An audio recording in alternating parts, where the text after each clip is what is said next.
그 실증적 연구 결과 인간이 행복감을 가장 자주 느끼는 원천은 여러분 뭐라고 생각하세요? 음식인가? 우리나라 사람들의 행복 지수가 떨어지는 이유는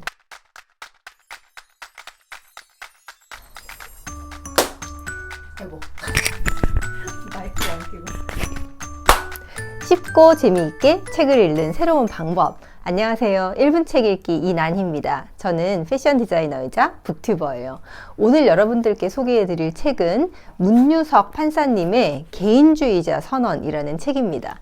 저는 이 책을 조금 다른 방향으로 소개를 해드리고 싶었는데 제가 어제 약간 좀 내 삶이 왜 이렇게 피폐해졌을까 라는 생각이 문득 들면서 이 책 속에서 행복도 과학이다 라는 부분이 있어서 그 부분을 한번 다시 읽어봤어요. 문유석 판사님은 서울중앙지방법원 발음하기 되게 힘드네요. 서울중앙지방법원에 지금 현 부장판사로 계시는 분이신데 그 판사라는 직업이 굉장히 저는 딱딱할 거라는 생각에 그런 이제 선입견이 있었는데 이 책을 보고 이 판사님은 굉장히 자유로운 영혼이시구나, 저하고 약간 비슷하게 그런 느낌을 받았어요. 그래서 읽기가 굉장히 수월했고, 그리고 이 분의 어떤 당당한 말투, 그리고 자기만의 어떤 소신, 이런 게 그 말 속에서, 글 속에서 느껴져서 굉장히 재미있게 봤던 책입니다. 그 중에서 행복도 과학이다 라는 부분을 읽어 드릴게요. 행복감이라는 게 결국은 뇌에서 느껴지는 거예요. 이거는 쉽게 생각할 수 있잖아요. 근데 그 실증적 연구 결과 인간이 행복감을 가장 자주 느끼는 원천은 여러분 뭐라고 생각하세요? 음식인가? 우리 맛있는 거 먹을 때 행복하잖아요. 근데 바로 인간이었대요. 우리 주변에 있는 사람들, 가족, 뭐 회사 동료들, 아니면 친구, 이런 인간이 바로 행복감의 원천이라고 합니다. 그래서 우리는 인간관계가 힘들면 굉장히 삶이 막 피폐해지잖아요. 나는 행복하지 않아 라고 느낄 때가 인간관계가 힘들 때인 것 같아요. 책 속에는 또 어떻게 얘기를 하냐면 저는 이 부분에 굉장히 공감이 됐어요. 행복은 기쁨의 강도가 아니라 빈도라고 얘기를 합니다. 예를 들어서 로또가 당첨이 됐어요. 그러면 그 순간에 행복의 강도는 완전 다시 강아지들이 너무 시끄러워서 지금 큰 간식을 하나씩 줬습니다. 잠깐만요. 행복은 기쁨의 강도가 아니라 빈도라는 얘기를 지금 하고 싶은데요.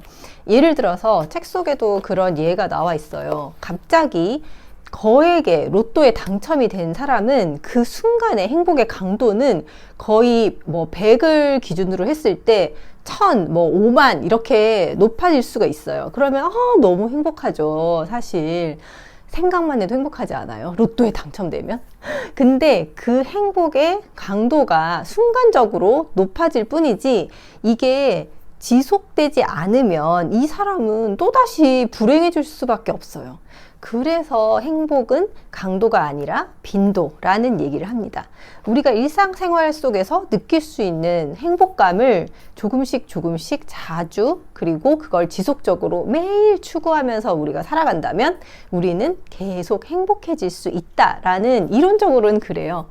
그래서 저는 요즘에 제가 제일 행복한 시간이 언제냐면 제가 기상 시간을 30분 정도 당겼어요. 원래는 6시 기상이었는데 5시 반에 일어나서 책을 읽습니다. 새벽 독서를 요즘에 하고 있는데 그 순간이 굉장히 행복하더라고요.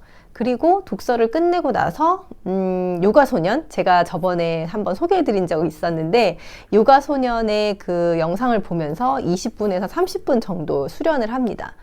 그런 한 1시간 정도의 그 순간이 저는 굉장히 행복하더라고요.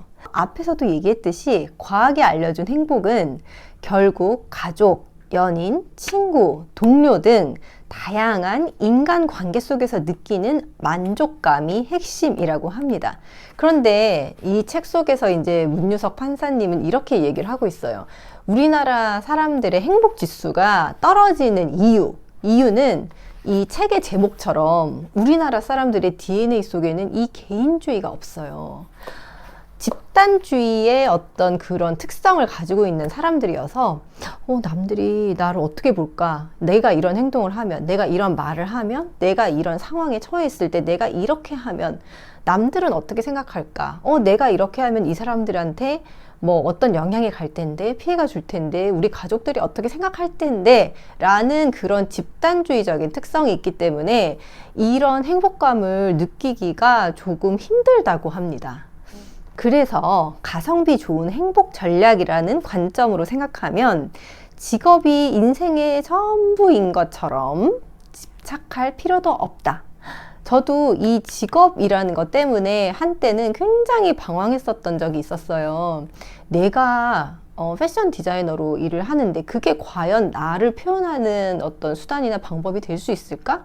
그게 바로 나일까? 라는 그런 어떤 뭐라 그럴까? 존재의 이유? 되게 거창하게 들리는데 그런 걸 굉장히 느꼈었어요. 막 슬럼프에도 빠지고 하면서. 근데 지금은 좀 만족하고 그냥 하고 있는 것 같아요. 우선 자기 힘으로 생존하는 것이 생명체의 기본 사명이므로 냉정하게 현실적으로 자기가 선택 가능한 직업 중 최선을 선택하여 생계를 유지하되 생계형 디자이너 여기 직업은 직업일 뿐 자신의 전부를 규정한 것은 아니므로 취미활동, 봉사, 사회참여 등 다양한 행복활동을 병행할 수 있는 것이다. 여러분도 한번 해보세요. 내가 어쩔 수 없이 어떤 가성비라고 얘기를 하잖아요.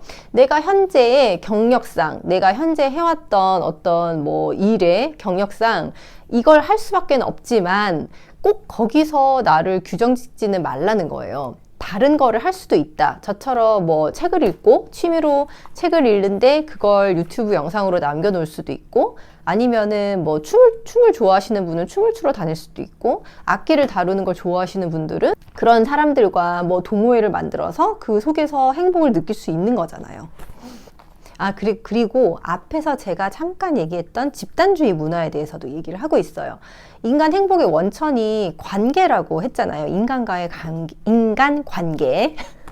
근데 이런 집단주의 문화 속에서는 그런 관계에 있어서의 만족감이 우선시 돼야 되는데 그렇지 못하다고 얘기를 하고 있어요. 행복의 원천이어야 할 인간 관계가 집단주의 사회에서는 그 관계의 속성 때문에 오히려 불행의 원천으로 작용한다는 것이다. 타인과의 관계가 나의 선호에 따라 자유롭게 선택되는 게 아니라 내 의사와 관계없이 강요되고 의무와 복종의 위기로 짜이는데 이게 사실 행복 원천에 될 리가 없잖아요. 그리고 나를 평가하고 지배하는 관계, 뭐 갑을 관계라든지 경쟁 관계라든지 상하 관계라든지 내가 일방적으로 순종하고 모셔야 하는 관계에 있는 인간들이 과연 나에게 유용한 생존의 도구이기는 할까?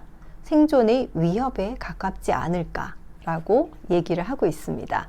근데 그 뒤에 바로 따라 나오는 이렇게 우리나라는 뭐 집단주의 이런 문화 때문에 갑을관계, 경쟁관계, 뭐 상하관계 이런 것 때문에 인간 관계 속에서 만족감을 느끼기가 힘들다라고 얘기를 하지만 약간의 어떤 빛이 보이는 건 행복에 관한 연구 중에 약간 이제 씁쓸한 거라고 표현을 하고 있는데 저는 이 부분이 좀 마음에 들었어요.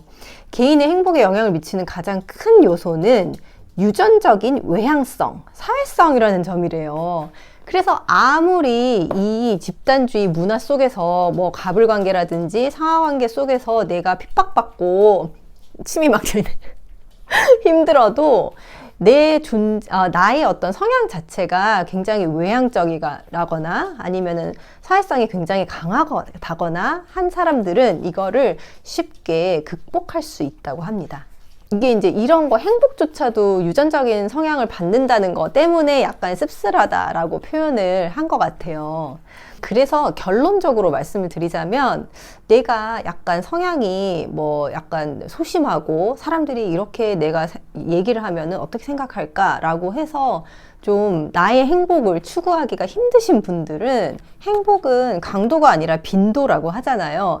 이 일에서 그런 어떤 스트레스를 받으셨다면 다른 곳에서 자주 내가 행복하게 느낄 수 있는 걸 하면 될 것 같아요. 이 행복은 과학이다에서 문유석 판사님께서 하신 마지막 말을 제가 읽어드리고 오늘 영상을 끝낼게요. 만국의 개인주의자들이여, 싫은 건 싫다고 말해라.